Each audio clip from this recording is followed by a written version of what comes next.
Ladies and gentlemen, many of you tune in to the GothamChess YouTube channel to learn something about the game of chess. But in today's video, I have a special treat for you.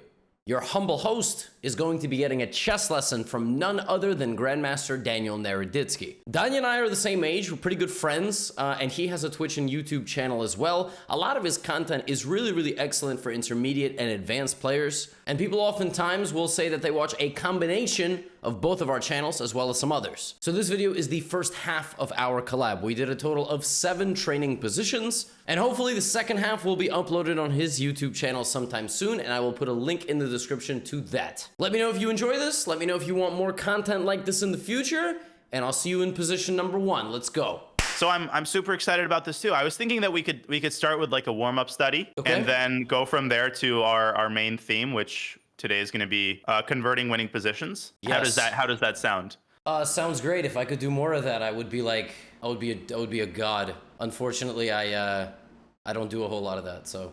So what we can do, I'm thinking, for positions that I'm asking you to solve is like, we can talk through them. We don't have to do them in the traditional way where you just sit there, you know, with a frown on your face for like 10 minutes. Yeah. Like rook h6. So we can talk through them, and I can give you hints and stuff if that works better. Yeah, so I mean, okay, naturally you gotta, by the way, this looks like a real game. This isn't like a made up position, right? It is. It's by Johann Afek, who's an IM, and he's a very famous study composer. Oh. One of my favorites. Like what's great about his studies is that they're not like 8 queens and frickin' the king is on flying around on G1. They're very realistic, and they feature some incredible ideas. Like this one, people will really like the main idea, I think. Yeah, naturally, the first thing I'm thinking is like, we're up a knight. Can we preserve it with rook b5, king b5, some discovery? I mean, that takes about maybe 2 seconds to, I think, throw out, because I don't... Although maybe not. Rook b5, there's king b5, knight e5, and then if the king goes to b6 or c5, there's knight d7, and we pick up the rook. Yep. So I guess that's the first consideration. And that would be winning for white. 2 pieces against 1 piece, you'll grind that down. Rook b5 you have to really play, because if you don't, they take the knight, and I mean, black is winning. Yeah, and knight e5 move 1, a lot of people are probably seeing and thinking, why not knight e5? But it's easy to miss the forest for the trees. That resulting position, I can. Do you see the moves when I make them? Yeah. Yeah, so black takes b6, and it's always very easy in these endgames to forget certain basics. Like 2 pieces against 1 piece with no pawns is a dead draw. So this is a draw because black is essentially going to force the a pawn off the board. For example, like knight h7, there's this move bishop d1, and if knight takes g5, black plays before. The point of bishop d1 is to prevent a4. And I would just point out, like, if you have 1 pawn on the board in an endgame, you got to preserve it and try to anchor it, because I guess in a best case scenario, you get something like this, and this is probably just winning for white.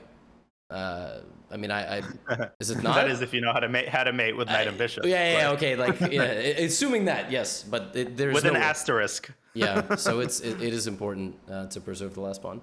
So anyways, so for this reason, you have to do something, as you said, a little bit more goofy, and so you propose this idea. Now you can pick it up from here. Actually, my first instinct was there's no way to fork, but then I realized that somehow every square is occupied, and if the king goes back to these 2 squares, then we get the same kind of endgame, but the difference being that now this pawn completely survives. There's no way to really blockade it, and I think in the long run, white just wins. But yeah, all studies kind of have like a goofy element, and so here I was like, whoa, if the king goes to a4, first of all, I don't have this fork, and second of all, the king has like no moves, and probably this is still winning. Some knight d7, right, attacks the rook, and like that's mate?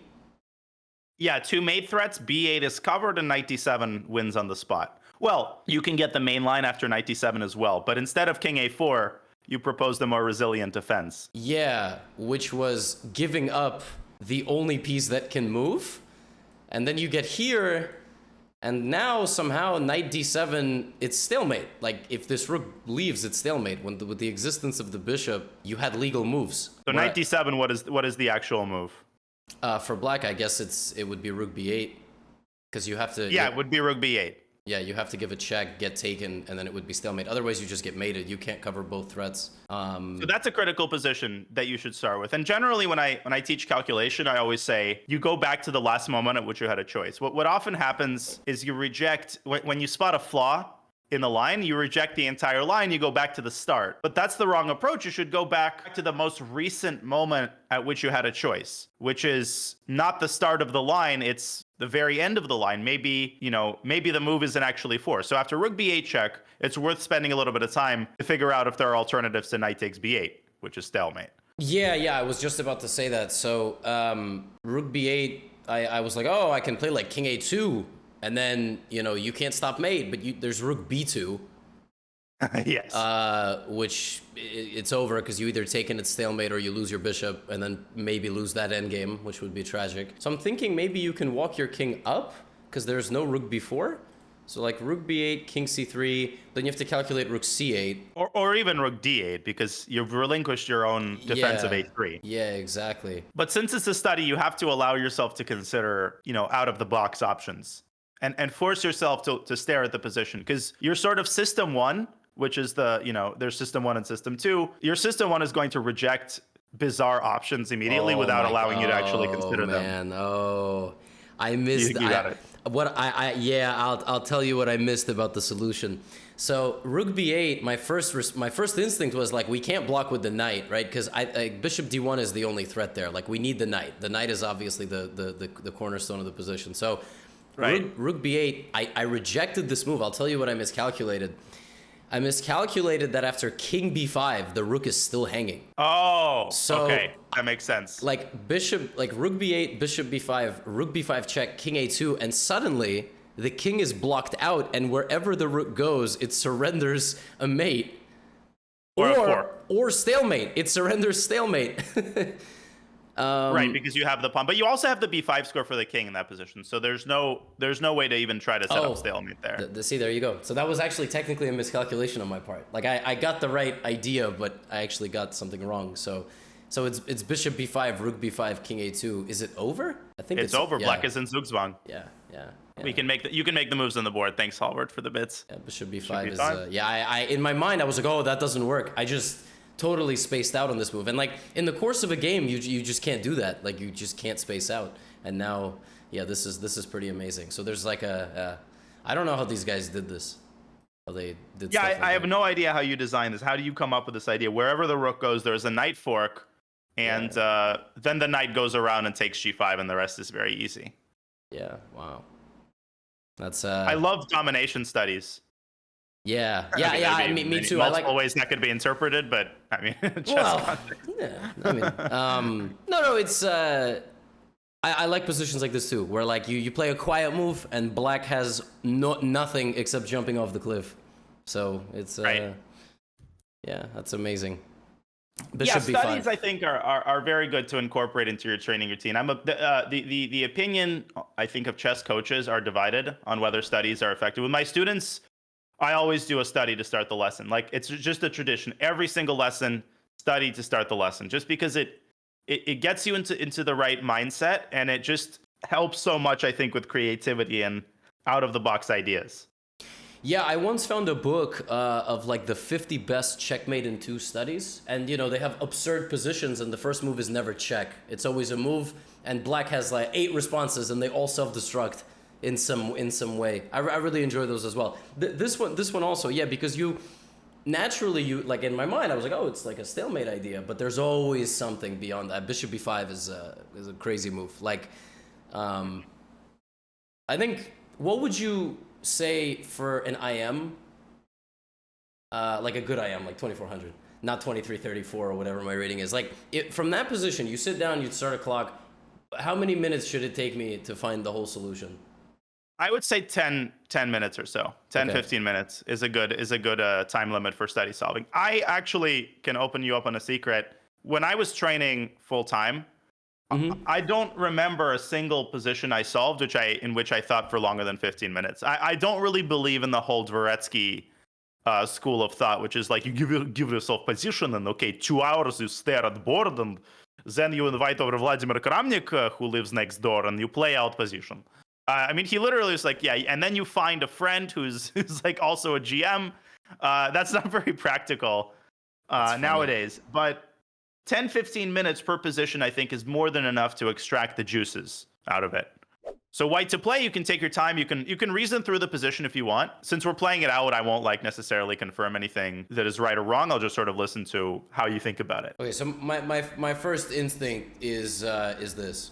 I don't know if you wanted me to spend more time, but remove the queen. No, you can. So let's play it out. Queen c5. Okay, I'm gonna try to defend this. I'm feeling like my old students. Like, yeah, you got like 5 minutes. Oh, it's this move. No, you're good. You're good. Okay, let me go here. And oh, I have kind of a interesting idea. This move is really interesting because you either have to complete. I mean, that's positionally lost, and that loses a pawn. But bishop c6, hg5 is actually surprisingly resilient. I don't really see a knockout punch. I mean, yeah, HG is annoying. Like takes, like rook here. I also don't have to take, I can like go back. Yeah, right. This is a nightmare position for me. This is something where I would absolutely find a way to do something like exceptionally stupid. But it's not just you, because like endgames, I mean, I know this sounds like a very primitive statement, but I mean, endgames in general are incredibly difficult to convert. Endgames where you have a more active pieces, what's infuriating about them, and you'll co-sign this, like the position looks so dominating, but whatever you look at is not satisfactory enough. You know, this looks interesting, but I could see how my opponent could hold. This looks interesting, but my opponent could hold. So that's very, very hard for sure. I don't really see an issue with this move. Okay. So takes. Let me try here. something. So there is, I had something in mind after takes in d5. B6? Can you find what it is? b6. Yeah, b6, right? And then rook c6, bishop d5. Because all rook endgames are drawn, I was thinking that black has pretty decent chances there. So takes d5, and now this intermezzo b6. Yeah, I saw this idea vaguely, and I kind of was like, yeah, I'll win. But that's not a correct approach. So in your mind, when you look at this endgame, rook, I assume you want rook c6, because that's, I mean, dc, bc, and c7 is not very good. Black might be better there. Yeah, because you get my pawn, your c pawn's good. So let me make a statement, and you'll tell me if you agree with it intuitively. To me, it looks like white's already relinquished most of the advantage. I feel like the likeliest outcome here by far is a draw. Yeah, because yeah. I see a particular arrangement of pieces that I can't get out of my head, which is rook a5, and then rook b8 and rook f7. Put one rook on the 7th rank, one rook on a5 to tie down white's rook, and I don't see why black will even be worse here. That's insane. Like, the fact that you already had a configuration in place, that's like beyond insane to me. I'll tell you what I thought. I thought ooga booga. That was like my whole like that's insane to me. You know what I mean? Like the fact that your pieces in your brain go to squares and you're like, oh, black can't lose. I'm like, push pawn, 2 pawn, 1 pawn, push pawn, like, you know. And in my mind, but then I was you have to. The thing is that like, then you have to calculate, because when I start calculating, I realize that my intended arrangement actually doesn't work concretely. So can you estimate how this is gonna go? Let's put it this way: if I was black in Title Tuesday, I would lose. If I was white, I don't think maybe I would lose, but I would definitely not win. I mean, I still feel like white is asking the questions here. Like black doesn't have the right endgame structure. Like, isn't the best structure with a pawn on h5 normally and like g6? Oh, for sure. No, white is definitely playing for a win. But I think it's actually critical for white here to prevent this configuration. So like rook c7, maybe rook c7, rook a5, rook d1. Exactly, and then I think white just flat out wins. So here, the Ugo Bugo approach might be better for black. So you were actually right. Here, yes. I'll play a5. Wow, that's very nice. Yeah, we should show that, like just completely sacking the pawn, and then and this is correct, like proven analysis and everything, like this approach. Yeah, I think my technique isn't that great either, but one thing I've learned is that most things boil down to calculation, and this whole idea of just sort of waving your arms around and saying, oh, you know, this is right arrangement of pieces, everything is subservient to the actual process of calculating. So, but do you want to go back to the position after h6? It's not queen c5, but I like the way that you're thinking very concretely here, and you should invest some time looking at other tactical possibilities. So what other ideas come to mind? And you can take your time. I'm not trying to force you to like shit out tons of candidate moves in 2 seconds. Well, the other tactical idea is d5. That looks appetizing. d5, ed5, rook d1. That looks like it could just... d5 takes. Very good. And then, Queen takes d5. yeah, bishop d5. It's just a move you don't want to play. But bishop d5, king goes anywhere, you just lose. Right. Queen d5, rook d1, and geometrically the queen is kicked off the diagonal. And then you have what move? I guess queen a2, b3, c4, and knight f7. Exactly. We can show those. We can show that on the board. Yeah, d5. Yep.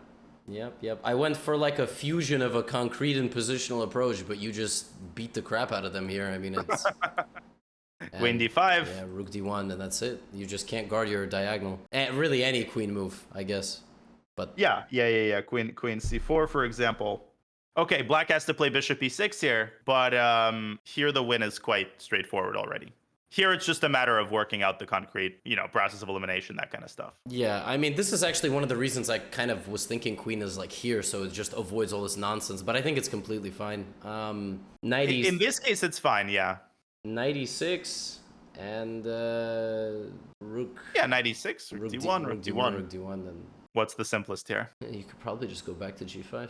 Yeah, knight g5. I mean, just going for the kill, right? Yeah. It's a move you almost don't want to play, but There's a great Russian word for this, which is не возиться.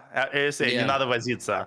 Right? Yeah. Don't how do you translate that? I don't know how to translate that. Like Don't take too long in the Don't winning overcomplicate process. it, maybe. Don't overcomplicate. Yeah, it. don't overcomplicate it, right? Yeah, knight g5, and I mean rook f8, knight f7, you win in like 10 moves. Exactly, and whichever way black. And by the way, queen, my inclination would totally be to play queen a2. Yasser calls this later the queen as the supporting actress, where you're part of you is tempted to involve the queen as directly as possible, but it can get caught, with moves like knight a5 or b5. So generally, your tendency should be to keep the queen as far away as possible and as safe as possible. Now in the game, black, by the way, played knight e7. So Right, I was gonna say that's not forced. Like we found a nice idea, but it's unfortunately not forced. But here the sequence is pretty straightforward. So follow your intuition. de6. Yep. Black doesn't necessarily have to take on e6. After d6. Yeah, but it's just really bad. You've got knight f7 coming though, oh, so yeah. I do have to take. Yeah, you do have to take. Apologies. Okay, knight e6, there's nothing. Queen e6, and then you kind of messed everything up for yourself, so probably just rook d1, and the queen can go to e5, b6, or a6. I suppose you can also block on d5, but I just don't believe it. I'm sure it loses. You can take d5, take f5. Totally. You don't even need to calculate that. So in the game, black played queen e5, but now there's one more key move that I want you to find in this position. If you find this move, then we can consider the task to be achieved. f4 and king h1? f4, queen e3, king h1. Bishop d5? Rook e1? Or there's also bishop b3. Ah, I did Which, of not course, see is bishop b3. I would go here in a game and I would be like, aha, rook e1, I'm so smart, and then get hit with this and be like, god damn it. But also bishop d5. Oh, then rook e1 anyway, you were saying. I guess, yeah, this is funny. Yeah, you don't lose here, but you don't win, unfortunately. Oh, I got so excited to play f4. If you're going for these types of options, which are super concrete and you're like sacking a pawn, then you have to be absolutely sure that you've calculated them out, pretty reliably. Yeah. Because moves like this have the capacity to lose the entire advantage if they don't work. That makes sense. sense. So converting is a balance always between, playing it safe when you can, but if there is a move that potentially wins you the game, then it's worth spending a little bit of time in calculating it. Yes. I completely missed the configuration of the pieces there. Like, yeah, it's a skill issue. I kind of was like, king h1, there's no more checks, Well, I mean, okay, but yeah, exactly. So there is a pretty straightforward move here that wins material. And you should notice that the knight on g5 is covering the f7 square, so there is a back rank weakness for black. No hints. Okay. No hints. That has nothing to do with it, actually. No, I mean I should be able to get this. It's a capture, actually. What? The correct move is the capture. Is it? It's just bishop takes b7. Yeah. Yeah. Yep. It's just a pawn. All right, I would never play that in a million years because my logic is like I don't want a pawn, I want to mate them. But I guess you're just completely winning. I guess just keep it simple. Well, that's the problem, and that's the problem because the great thing about taking a pawn, and I'm like the last person to advocate for, being greedy, but now you can safely take on e6 and you'll be completely winning. Every endgame will be winning. It's an insurance policy. That's how you should think of winning pawns. It's an insurance policy that makes, even if you screw up later, you're still going to be up a pawn. So basically every subsequent type of position is going to be winning. Wow. Amazing. Yeah, I mean, of course I saw it was possible. I was just kind of like, I don't know. Yeah. Right here. So that's the problem. Yeah, that is the problem. There you go. That's the problem. Once you've rejected f4, you should take your thinking to a different, like once you've discounted the moves that have the capacity to win by force, then you have to get down, get your hands dirty and ask yourself, okay, can I win a little bit of material? Can I clarify the position in some way? Yeah, this is like perfect. That bishop takes b7 would be just a clean advantage of a move. Yeah, because like I said, I would have this position and in Title Tuesday versus, I don't know. Who can I put in my crossfire? Who did I play recently? Yesipenko, and I would play f4 and lose immediately, And this move is just better for white. Yeah, that's a nice idea. Right. And the next position, are you ready for the next position? I'm super ready. I'm going to eat the sweet potato and... Oh, yeah. And I'll need to use the bathroom once I set it up, so... Okay, so this one is a very good exercise in concrete thinking and in not falling in love with your position just because it looks good on the surface. So white to play, and the advantage is only yielded through a very concrete sequence. That's the one thing I'll say. You have to think very, very concretely and exploit the temporary advantages of your position. Yeah, so I rejected knight c6. I mean, it's the most natural move, but I don't see a way through after queen a8. And that's the hard part. That's the hard part, right? Because why is it hard to think after knight 6, queen 8? Because you start looking for concrete wins, right? Rook takes c5. Yep. Knight takes a5, you realize that none of those moves yield the desired result. But one of the hardest things when you're converting is to switch gears mentally and go from tactical search to positional thinking. So try to approach knight c6, queen a8 from a purely positional standpoint. Maybe the solution is not something tactical, but something that involves maneuvering a piece to a certain square, for example. What comes to mind then? Oh, well, when you... Oh, okay. Yeah, I would have never thought of that move. Knight before knight a6, and somehow black has no moves. Knight before you can't take ab, the knight is trapped, and by the time the knight, like after knight before, black probably has to like sacrifice something. I don't know. I mean, something crazy like d5, but even that you just take it. Yeah, d5, e takes d5, e takes d5, and that's actually the best. Okay, it's like +3 actually. This position is +3. Believe it or not. But d5 is probably the best move. It's the best move. d5, ed, like rook d7. Yeah. And now this is hard, but the best move for white is just to make an improving move and wait for black to take on d5 so that you can follow up on your plan and go knight a6. In the game continuation, white played knight before he found this. Oops, sorry. And black played queen f8. Now, should white play knight a6 anyway? Next question. I was even thinking black can play like d6, and I mean, I'm sure white is better, but I'm like... Well, d6, there's a very concrete move, though. And this move leads to a completely winning position, actually. If you spot this idea, then everything clarifies. Interesting. Okay, well, knight c5, I mean, dc5... Right, then black is okay. Yeah. Maybe like bishop d2? Bishop d2, very good. And bishop takes a5, and then a4, and you're completely winning.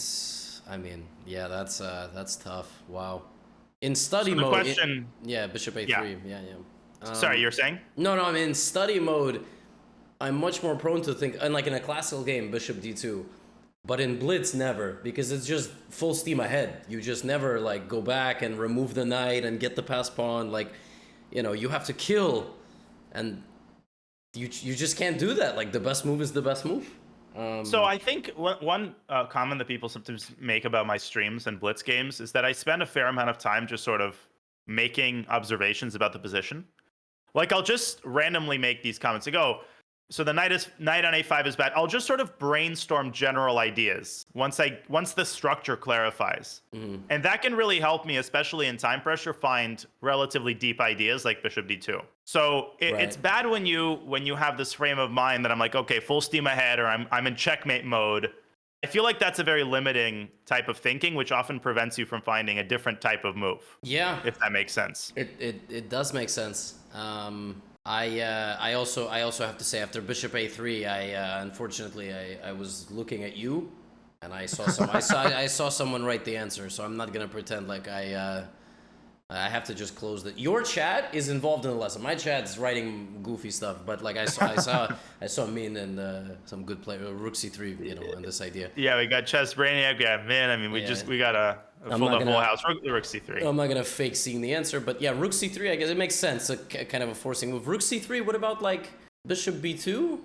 Just harassing us? Bishop b2. Bishop b2. You have an intermezzo. An intermezzo. Bishop b2. You have an intermezzo. Bishop d6, and black can just call it a day. Exactly. Yeah. Black can call it a day, and here black can call it a day after which move? Well, I saw them write queen c2, but goodbye. Rook c8 is coming, and black is just busted. That rook on b7 is a. Yeah, you go for total domination here with the knight on a6. Yeah, knight c6, knight b4 is completely exposing my shortcomings as a player. So I like these positions a lot. I just stop at queen a8 because I don't get the kind of forced sequence, and then yeah, and that's it. Yeah, no, but you got it. You got the idea really quickly. You actually saw knight c6 quickly, and then once you switched your thinking to positional mode, then you found knight before knight a6. Yes, now to do it with no hints. Exactly. So next position, no hints. I mean, my by far my two strongest points are dynamics and like prep. Like the, I mean, like I get very decent positions and openings, but. Yeah, your prep is excellent. I mean, that's why I don't like playing you because of the opening. Yeah, like I mean, even like I know my stupid lines well. I can know my like you know my good lines well enough. But like beyond that, yeah, it's sometimes just pure deer in the headlights moment, like in the middle game, and it's definitely forcing dynamics when they're not there, and really missing my opponent's resources. Like especially against good players. Like literally, like you guys play moves, and I'm like, they could do that. And like that could be the subject of our next lesson, which I think could be recognizing your opponent's resources and how to become a player who, you know, who factors in all of the potential resources. And I think prophylactic thinking can be developed through like very targeted training. So that could be an interesting topic as well.